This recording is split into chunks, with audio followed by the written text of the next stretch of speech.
61 इसका काल इसलिए निर्धारित करते हैं कि 1761 के पानीपत के तीसरे युद्ध में प्रत्यक्ष अप्रत्यक्ष रूप से यह तय हो गया था कि अब भारत में अंग्रेज साम्राज्य स्थापित करेंगे और मुग़ल साम्राज्य जो है केवल नाम मात्र का साम्राज्य बच गया था। मुग़ल साम्राज्य की वास्तविक सत्ता समाप्त हो गई थी, इसलिए उसको मुग़ल साम्राज्य का काल हम 1526 से और 1761 तक का ही मानते हैं।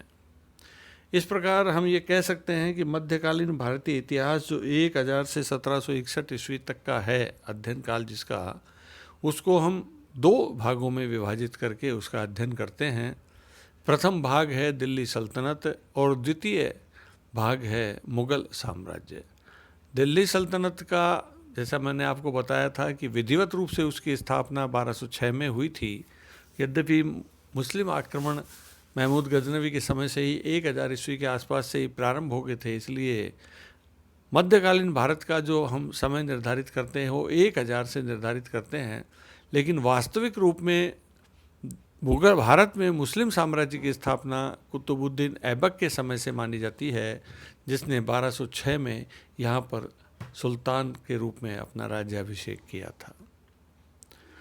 तो इस प्रकार 1206 से 1526 तक का मध्यकालीन भारतीय इतिहास का प्रथम भाग है और 1526 से 1761 ईस्वी तक का मध्यकालीन भारतीय इतिहास का द्वितीय भाग है। और इस प्रकार हम मध्यकालीन भारतीय इतिहास को दो भागों में विभाजित करके उसका अध्ययन करते हैं।